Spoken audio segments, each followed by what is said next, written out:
the research is increasing exponentially. So we know much, we have learned much more in 5 years in the details of the effects than in 20 years. I mean, maybe it's inexact, it's not very scientific what I'm saying, but the knowledge has increased a lot. There are more and more researchers working on this issue, and there are more and more studies, and it has become in some areas difficult to make a review on, for example, the effects of bisphenol A.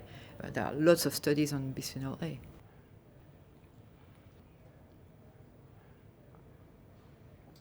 The main problem with endocrine disruptors is the threat that they represent for the future generations, because the effects are more serious when they happen on the fetus, on the developing fetus, because what the thing that makes babies are hormones, and at the 7th week of pregnancy, hormones decide whether you're a boy or a girl.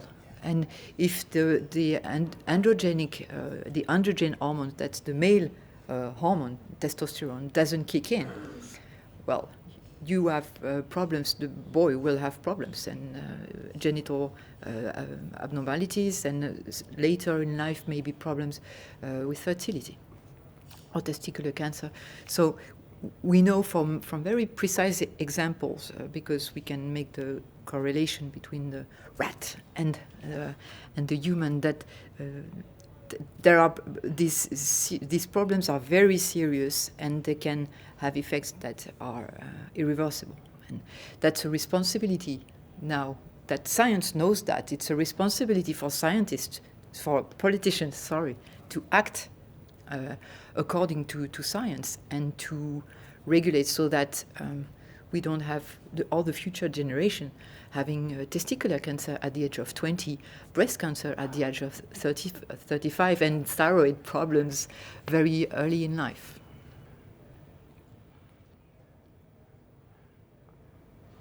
The exposure to endocrine disruptors is now linked to lots of modern diseases.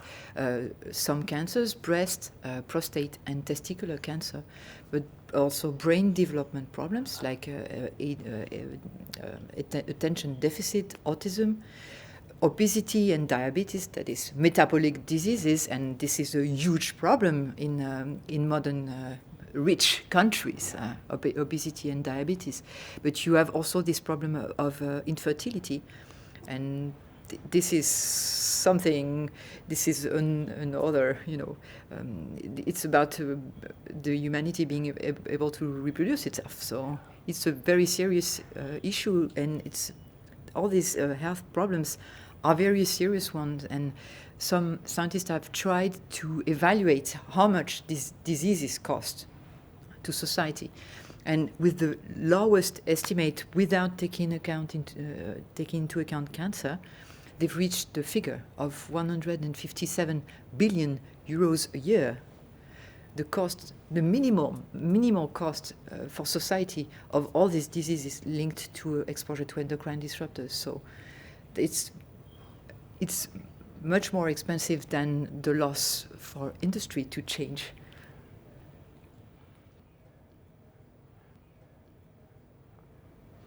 At the very beginning, the work inside the Commission was given to the Ministry of Environment of the European Commission, it's DG Environment, Directorate General Environment.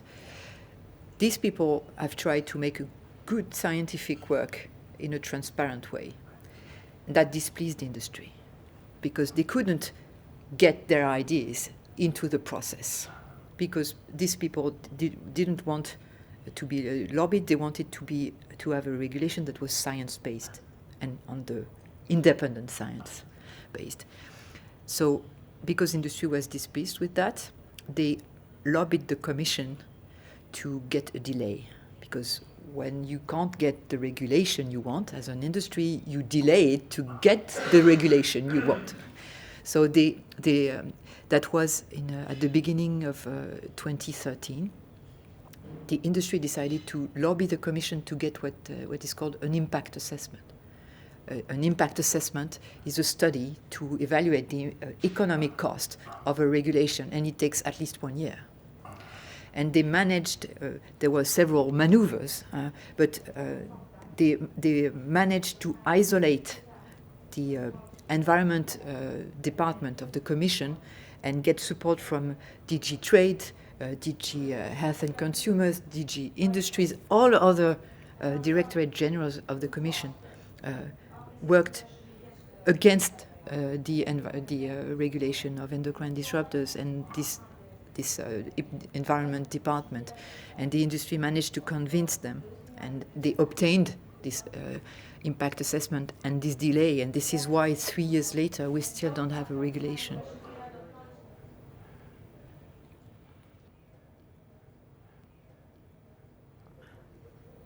There are endocrine disruptors everywhere. They are called ubiquitous. There are endocrine disruptors in my glasses, in my trousers, in my blood, and in your grandson's blood. So it's in rain, it's everywhere. We don't know how many endocrine disruptors there are, maybe 1,000, 2,000, 3,000, we don't know. So the regulation, any regulation of endocrine disruptors as a family of toxic chemicals will hit every industry sector. The toy industry, the tire industry, the pesticides industry, all industries will be impacted. And we've seen in Brussels there are lobby organizations for everything. You have the tire lobby, you have the toy lobby, and I've seen these people active against the regulation of endocrine disruptors. All industry feels threatened because they will have to rethink how they produce, but somehow we live in a world where industry prefers to spend millions of euros in lobbying against regulation instead of investing into research and development to find safer substitutes. What happened in Brussels? The first thing was a blitzkrieg from industry asking for an impact assessment. They harassed all services asking for an impact assessment. They obtained 6 meetings in 15 days, which is really exceptional. You usually have 6 meetings a year.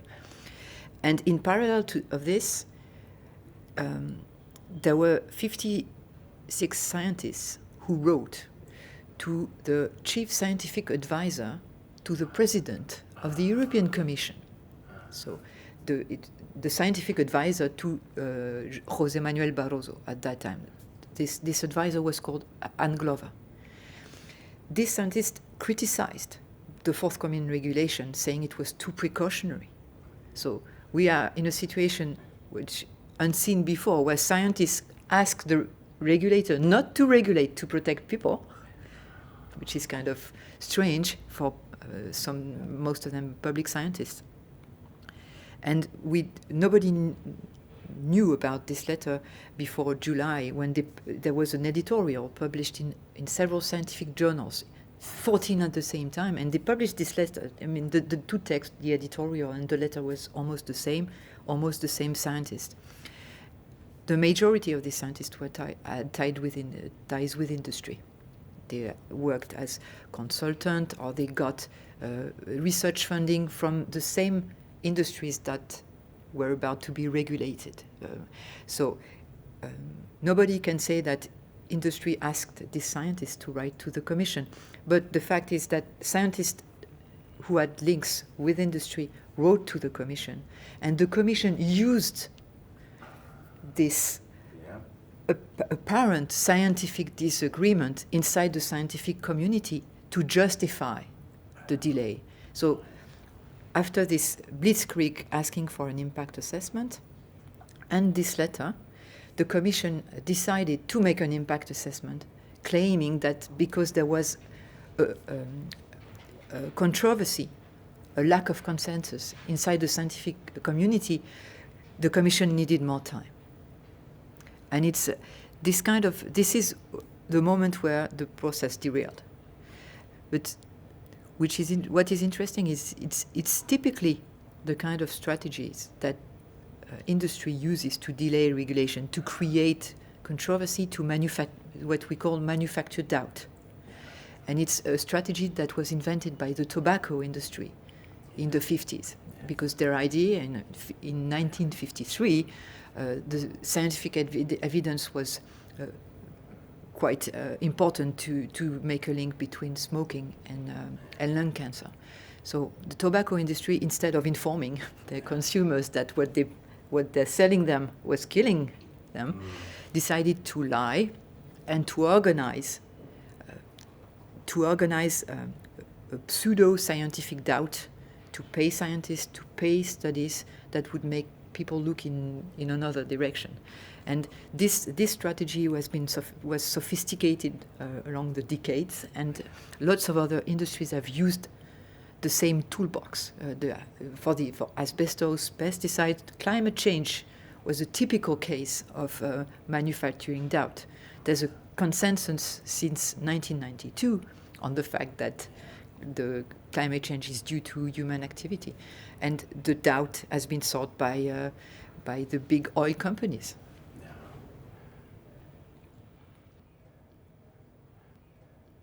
But the main problem today is regulation, and to me it's a democratic problem.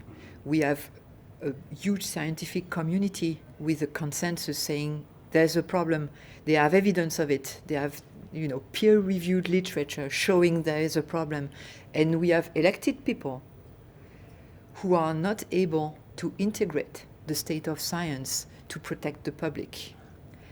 And when I say it's a democratic problem, is I think the majority of people would like elected people to take measures to protect their health and their children's health.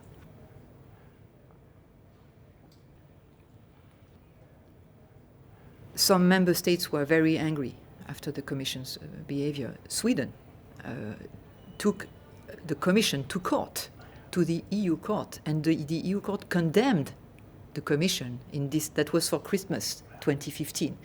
And the Christmas present of the court was to say to the Commission, you violated the EU law by not respecting a deadline. And that's, for me, the most serious thing that happened in the whole process. The Commission is the guardian of the treaties, which it means that the European Commission is supposed to be the guardian of the European law. The European law, the Commission is responsible for the European law to be implemented. And the Commission itself did not respect the law. And even when the EU court says you violated the law, you should publish the regulation right now, the Commission says we are going to do whatever we want to do. This is, to me, a denial of democracy on a very serious problem. And there are lots of members of the European Parliament who are not pretty much interested in environmental and health problems, who are shocked by this attitude because it's completely undemocratic. And to me, that's one serious crack in, I don't know how to express this, but I think we don't live in a really democratic European system. I'm a pro-European by heart, but it's not loving Europe to say everything is right. Europe doesn't work.